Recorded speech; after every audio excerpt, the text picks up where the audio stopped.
Hello everyone, आप सभी को मेरा आदर भरा नमस्कार। आज हम डिस्कस करने वाले हैं बिजनेस स्टडीज का एक टॉपिक और आज का हमारा टॉपिक है difference between business profession and employment. Business profession और एम्प्लॉयमेंट तीनों कंसेप्ट हम ऑलरेडी डिस्कस कर चुके हैं।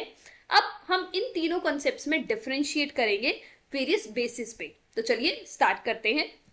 हमने बात की थी इकोनॉमिक एक्टिविटीज की। इकोनॉमिक एक्टिविटीज वो एक्टिविटीज होती हैं जो की जाती हैं पैसा कमाने के लिए, और इसमें तीन एक्टिविटीज आती है, that is business, profession and employment. तो इतना तो समझ में आ गया कि ये तीनों एक्टिविटी क्या है, इकोनॉमिक एक्टिविटी है, यानी किस लिए की जाती है, पैसा कमाने के लिए।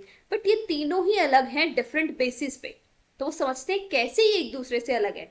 तो चलिए स्टार्ट करते हैं। तो हम वेरियस बेसिस पे इन तीनों कॉन्सेप्ट्स को डिफरेंशिएट करेंगे। तो पहला हमारा बेसिस है मोड ऑफ एस्टैब्लिशमेंट, कि जो बिजनेस, प्रोफेशन और एम्प्लॉयमेंट है वो एस्टैब्लिश कैसे होते हैं, स्टार्ट कैसे होते हैं। तो चलिए स्टार्ट करते हैं। तो बिजनेस की बात करें तो बिजनेस कैसे स्टार्ट होता है। बिजनेस स्टार्ट होता है बाय द डिसीजन। जब डिसीजन लिया जाता है, डिसीजन कौन लेता है, जो बिजनेस कर रहा है। लाइक फॉर एग्जाम्पल मुझे बिजनेस करना है तो सबसे पहले मैं क्या लूंगी, डिसीजन लूंगी कि हाँ मुझे ये बिजनेस करना है, और अगर उस बिजनेस के लिए कोई लीगल फॉर्मेलिटीज होंगी तो उनको पूरा करूंगी। अब लाइक फॉर एग्जाम्पल मुझे एक छोटी सी शॉप खोलनी है तो उसके लिए लीगल फॉर्मेलिटीज कुछ नहीं है, तो मेरे डिसीजन से बिजनेस खुल गया। बट हाँ, अगर मुझे कंपनी खोलनी है तो उसके लिए मुझे लीगल फॉर्मेलिटीज करनी पड़ेंगी। तो बिजनेस कैसे स्टार्ट होगा, डिसीजन से, और अगर कोई लीगल फॉर्मेलिटीज रिक्वायर्ड है तो वो लीगल फॉर्मेलिटीज पूरी करने के बाद फिर वो आप बिजनेस स्टार्ट कर सकते हो। ठीक है। नेक्स्ट आता है प्रोफेशन। तो प्रोफेशन कैसे स्टार्ट होता है। प्रोफेशन में क्या होती है, प्रोफेशनल बॉडी होती है। लाइक अगर बात करें सीएस की, तो उनकी प्रोफेशनल बॉडी कौन सी है, institute of chartered accountant of India. तो अगर आपको प्रोफेशन में जाना है तो आपको क्या लेनी पड़ेगी, मेंबरशिप लेनी पड़ेगी प्रोफेशनल बॉडीज की। तो जब आपको मेंबरशिप मिलेगी तभी आप प्रोफेशन रन कर सकते हो। तो आपको वहां से सर्टिफिकेशन मिलेगा। जब आपको सर्टिफिकेशन मिल जाएगा, जब आपको मेंबरशिप मिल जाएगी, उसके बाद ही आप प्रोफेशन कर सकते हो। अब लाइक अगर आप एज अ सीए वर्क करना चाहते हो तो आपको सबसे पहले institute of chartered accountant of India की मेंबरशिप लेनी पड़ेगी, तभी आप अपने नेम के आगे सीए लगा पाओगे। ओके, तो यहाँ पे आपको क्या लेना है, मेंबरशिप लेनी है प्रोफेशनल बॉडीज की। अब एम्प्लॉयमेंट, अगर हम एम्प्लॉयमेंट की बात करें तो एम्प्लॉयमेंट कैसे स्टार्ट होगी, जब आपको अपॉइंटमेंट लेटर मिल जाएगा। तो जब आपको अपॉइंटमेंट लेटर मिल गया तो इसका मतलब अब आपकी जो जॉब है वो स्टार्ट हो गई। ओके, तो मोड ऑफ एस्टैब्लिशमेंट की बात करें तो इस तरीके से हम डिफरेंशिएट कर रहे हैं। नेक्स्ट आता है नेचर ऑफ वर्क। यहाँ पे काम कैसा रहता है। काम की बात करें तो बिजनेस में काम किसका होता है, गुड्स और सर्विसेज का, जो हमने बात की थी। सामान का लेन देन करते हैं, सर्विसेज एंटर करते हैं, लाइक गुड्स हो गए, कोई भी गुड्स हो गए, पेन, पेंसिल, लैपटॉप, सब सर्विसेज लाइक ट्रांसपोर्टेशन की, बैंकिंग की, सभी किस में आता है, बिजनेस में आता है। प्रोफेशन में क्या करते हैं, रेंडरिंग ऑफ एक्सपर्ट सर्विसेज। यहाँ पे जैसे सीएज है वो क्या देते हैं, सर्विसेज देते हैं। काम कैसा रहता है, सर्विसेज देने का। एम्प्लॉयमेंट में काम कैसा रहता है, एम्प्लॉयमेंट में काम वो रहता है जो एम्प्लॉयर बताता है, जो मालिक बोलता है या जो पहले बात हुई होती है एज पर द कॉन्ट्रैक्ट, वो काम किया जाता है। ठीक है, जैसे पहले बताया गया था ये काम किया जाएगा तो हम वो काम करेंगे। ठीक है। Next is qualification. क्वालिफिकेशन की बात करें तो बिजनेस करने के लिए कोई मिनिमम क्वालिफिकेशन नहीं है। मतलब क्या आपको बिजनेस करना है तो आपको कुछ क्वालिफिकेशन चाहिए, क्या आपको कोई डिग्रीज चाहिए, द आंसर इज नो, कोई मिनिमम क्वालिफिकेशन नहीं है। बट प्रोफेशन के लिए यस, आपको क्वालिफिकेशन चाहिए। क्वालिफिकेशन कौन बताएगा, जो भी प्रोफेशनल बॉडी है, जो प्रोफेशनल बॉडी ने बोला है कि आपको ये एग्जाम पास करने हैं, आपको ये ट्रेनिंग लेनी है, तो वो ट्रेनिंग लेने के बाद ही आप क्वालिफाई हो पाओगे प्रोफेशन के लिए। तो यहाँ पे क्वालिफिकेशन है, यहाँ पे कोई भी प्रोफेशन में एंटर नहीं हो सकता। प्रोफेशन में एंटर होने से पहले आपको कुछ क्वालिफिकेशन, कुछ ट्रेनिंग्स लेनी होंगी। और अगर हम बात करें एम्प्लॉयमेंट की, तो एम्प्लॉयमेंट में क्वालिफिकेशन रहेंगी या नहीं रहेंगी वो कौन बताएगा, एम्प्लॉयर।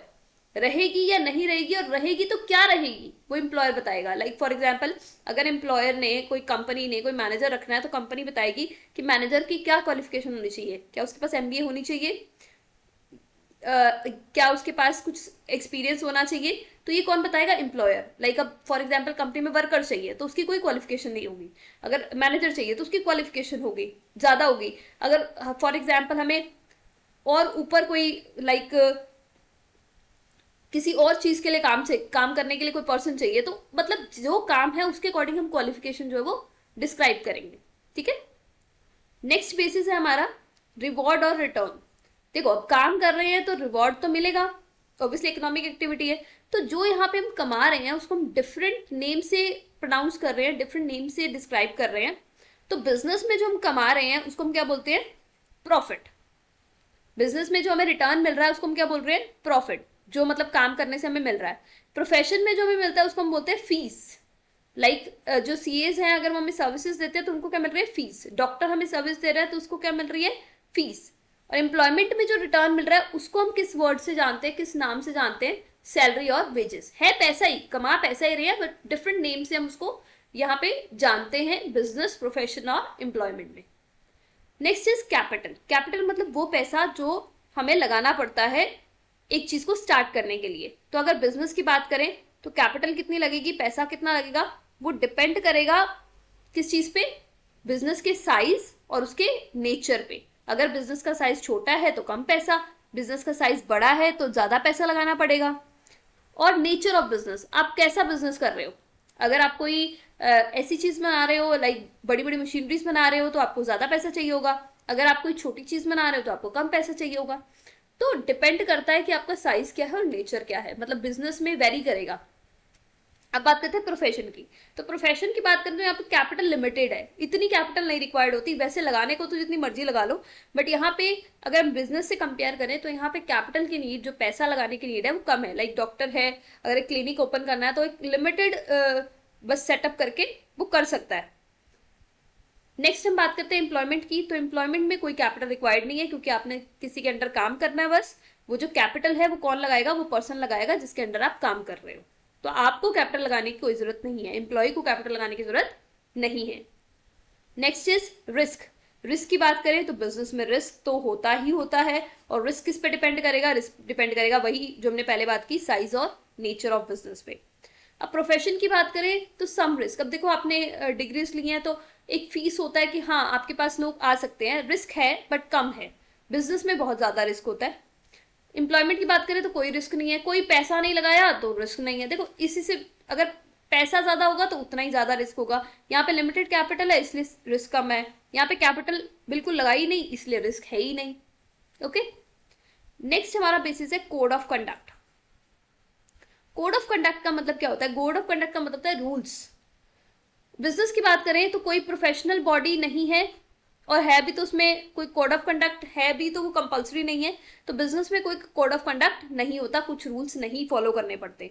प्रोफेशन की बात करें तो इसमें प्रोफेशनल बॉडीज होती हैं और इसमें कोड ऑफ कंडक्ट फॉलो करना इंपॉर्टेंट होता है। और कोड ऑफ कंडक्ट कौन बताएगा? प्रोफेशनल बॉडीज बताएंगी। लाइक सीए के केस में कौन बताएगा? Institute of chartered accountant of India. और एम्प्लॉयमेंट की बात करें तो यहाँ पे जो कोड ऑफ कंडक्ट है वो कौन बताएगा? क्या करना है, क्या रूल्स रहेंगे, कौन बताएगा? एम्प्लॉयर। एम्प्लॉयमेंट में जो मेन पर्सन है ना that is employer. Employer he maximum चीजें डिस्क्राइब करेगा। अब बिजनेस के एग्जाम्पल की बात करें तो कोई भी शॉप, डिपार्टमेंटल स्टोर, फैक्ट्री, सब किस में आता है? बिजनेस में आता है। ट्रेडिंग भी सारी किस में आती है? बिजनेस में आती है। प्रोफेशन की बात करें कोई legal, medical, accounting, lawyers, doctors, CA, सब किस में आते हैं? प्रोफेशन में आते हैं। एम्प्लॉयमेंट में क्या आता है? एम्प्लॉयमेंट में जब आप किसी के अंडर जॉब कर रहे हो, लोग जो बैंक में काम कर रहे हैं, इंश्योरेंस कंपनी में काम कर रहे हैं, फैक्ट्रीज में वर्कर्स काम कर रहे हैं, सब किसके अंदर आता है? एम्प्लॉयमेंट में आता है। होप आपको ये डिफरेंस क्लियर होगा। Thank you so much for watching. God bless you all.